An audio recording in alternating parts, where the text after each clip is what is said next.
자, 여러분 안녕하세요.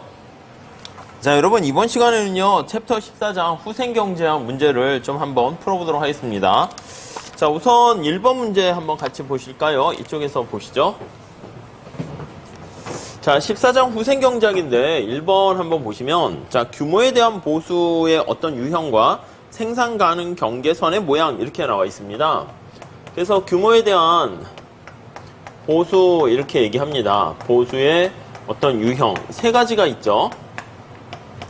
기본적으로는 뭐 규모에 대한 보수가 일정한 CRS가 있고요. 그 다음에 뭐 규모에 대한 보수가 감소하는 DRS가 있고요. 규모에 대한 보수가 증가하는 IRS 뭐 이렇게 있다라고 생각을 하시면 되겠습니다. 자, CRS라는 건 뭐예요? 노동과 자본을 뭐 보통은 이제 기본적으로는 동시에 같은 비율을 증가시킬 때 그렇게 얘기를 하죠. 그래서 보통 L과 K를 동시에 같이 증가시킬 때 보통 그렇게 얘기합니다. L과 K를 동시에 증가시 이렇게요.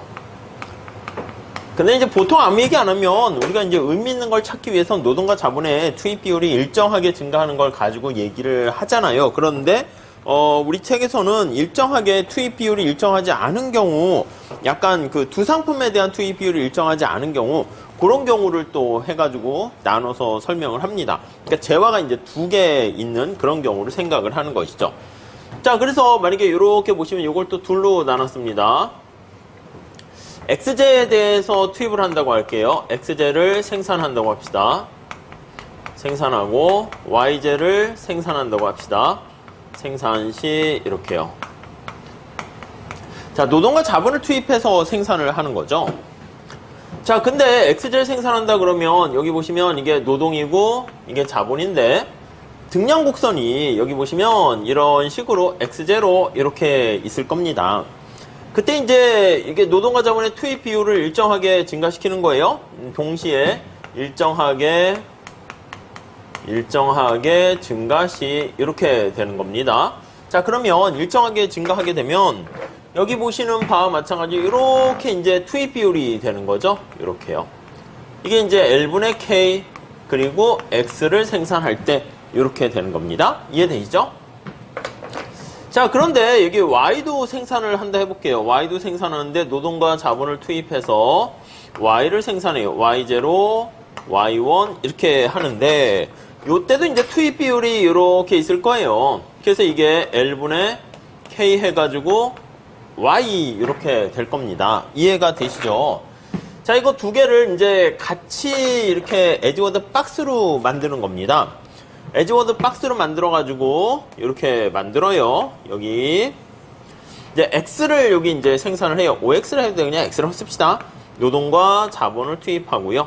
여기다가는 이제 쭉 해서 반대쪽에 Y0 이렇게 생산을 해가지고 노동과 자본을 투입합니다. 이해되시죠? 근데 거기 한번 우리 살짝 볼게요. 해설에 보시면 1번에 규모에 대한 보수가 일정한 경우인데 로마자 1 해가지고요. 첫 번째 줄 살짝 밑줄 치세요. 규모에 대한 보수가 일정한데 두 상품 생산의 요소 투입 비율이 동일한 경우. 그러니까 이게 반대편에서 그냥 정사각형이라고 할게요. 근데 여기 나와 있는 것처럼 XJ 생산하는데 이 투입 비율이 점점점점점 이렇게 되는데요. YJ도 생산합니다. 여기서부터 하는데 여기서부터 해요. 근데 점점점점인데 이 투입 비율이 동일한 거야. 딱 만난 거야. 그렇죠. 뭐 그렇게 되겠죠. 자, 이런 경우에는 여기 보시면 계약 곡선 자체도 여기에 나와 있는 것처럼 쭉 이렇게 되게 돼 있어요. 그래서 오른쪽에 그림이 잘 나와 있는데 규모에 대한 보수가 일정한데 투입 비율이 같으면 오른쪽에 그림은 안 나와 있습니다. 이렇게 되는 거예요. 그래서 앞에서 얘기한 것처럼 이게 XJ를 생산하고요. 이게 YJ를 생산하고요. 이렇게 있게 된다라고 하면은, 자, 그러면 이때 내가 XJ랑 YJ를 여기다 다이렉트리 표현을 한다고 할게요.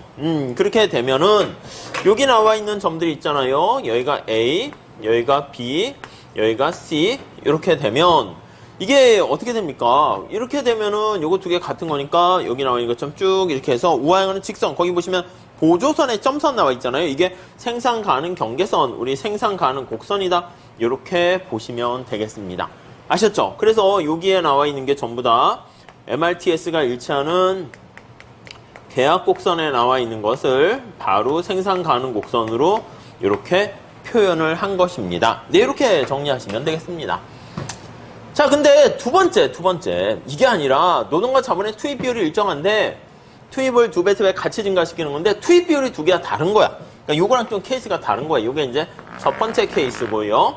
두 번째 케이스가 로마자 2번 한번 보세요. 다음으로 규모에 대한 보수가 일정한데 두 상품에 대한 요소 투입 비율이 다른 경우. 그러니까 노동과 자본을 2배, 3배 증가시키는 건 똑같다니까요. 그런데 같은 비율로 증가시키는데 투입 비율이 얘가 좀 이렇게 좀 완만하다 할게요. 그럼 얘가 L분의 K에 X가 이게 완만하게 되면 노동을 좀 더 많이 쓰는 형태의 등량 곡선이 되는 거죠. 그래서 여기서 이렇게 돼 있는 거예요. 그래서 이게 X0, X1 이렇게 돼 있고요. 그 다음에 여기 보시면 Y를 생산합니다. 여기가 이제 X라고 할게요. 여기 Y라고 합시다.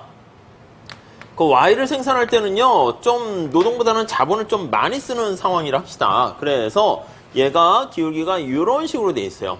이 궤적을 따라서 이제 노동과 자본의 투입 비율이 결정이 된다라고 생각을 하시면 되겠습니다.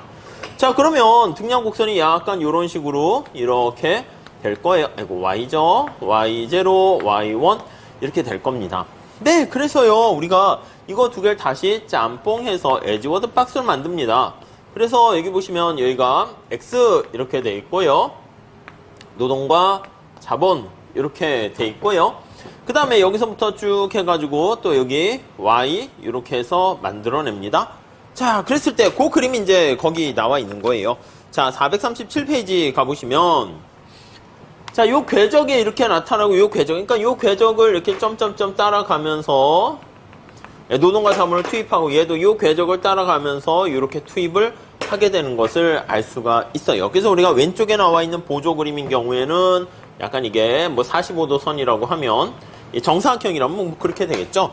거기 이제 두 개 만나는 그 P점에서가 무차별 곡선이 여기선 등량 곡선이죠. 등량 곡선이 접하게 됩니다. 그래서 여기서 이렇게 돼 있고 그냥 여기서부터 이렇게 돼 있는 거를 알 수가 있어요. 자, 그래서 거기 그림 자체가 R인가요? R로 이렇게 돼 있는 겁니다. R 이렇게요. 요 R에 해당하는 게 이제 생산 가능 경계에서 생산 가능 곡선 이렇게 됩니다. 자, 그러면 거기 나와 있는 것처럼 우리 그 R이 아니라 Q점 같이 요 안에 있는 걸로 한번 생각해 볼까요? Q점. 여기서는 Q점이라고 하면 요게 이제 Q점이라고 생각하시면 돼요. Q점. 그럼 Q점에 해당하는 게 여기 이렇게 있을 텐데 요 경우에는 이거를 요 계약 곡선 상에 있는 게 이제 보시면 여기 나와 있는 것처럼 여기 요런 식으로 이제 쭉 해가지고 계약 곡선이 이렇게 되는 거야. 거기 밑에서부터 볼록한 형태가 되는 거죠. 그래서 요게 바로 계약 곡선이 되고요. 여기에 나와 있는 계약 곡선 상에 해당하는 것을 XY에 직접 이렇게 나타냅니다. 자, 그래서 X랑 Y에다 직접 나타내면 여기 나와 있는 점선 보조선이 이렇게 나와 있고요. 그 다음에 여기 계약 곡선에 해당하는 생산 가능 경계라고 우리 책은 나와 있습니다. 그러면 모양이 이렇게 되는 거 알 수가 있습니다. 당연하죠. 왜냐면 여기가 R점인데 여기 Q점으로 가면 어떻게 돼? X 생산도 줄고 Y 생산도 줄고 둘 다 주는 걸 알 수 있습니다. 그래서 여기가 해당하는 게 Q 다시 이렇게 보시면 되겠고 여기가 R 다시 이렇게 정리를 하시면 되겠습니다.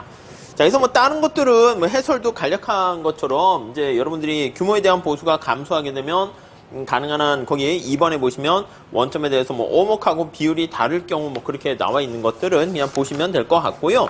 규모에 이쪽으로 올게요. 규모에 대한 보수가 감소하는 디크리징이잖아요. 그래서 규모에 대한 보수가 감소하는 경우 그리고 여기도 규모에 대한 얘는 보수가 증가하는 경우 증가하게 되면은 거기 438페이지에 나와 있는 것처럼 원점에 대해서 약간 이제 볼록하게 된다라는 거 알 수가 있습니다. 그래서 여기 보시면 X, Y가 있으면 뭐 이런 식의 형태의 뭐 생산 가능 곡선이 되고요. 여기 규모에 대한 보수가 감소하게 되면은 여기서는 가능한 한 거기 앞에 나와 있는 것처럼 오목한 형태가 되는 거 나타내고 있습니다. 이렇게요. 그래서 생산 가능 곡선이 여기 X, Y가 이렇게 돼요. 그런데 이제 우리한테 조금 더 들어가는 거는 규모에 대한 보수가 불변일 경우, 보통 일반적으로 우하향하는 직선에 이런 형태가 되는 경우가 많이 있긴 하지만 투입 비율이 꼭 같을 때입니다. 그런데 그렇지 않은 경우에는 이렇게도 될 수 있다라고 정리를 하시면 될 것 같습니다. 아셨죠? 예, 그거 좀 잘 체크하시면 되겠습니다.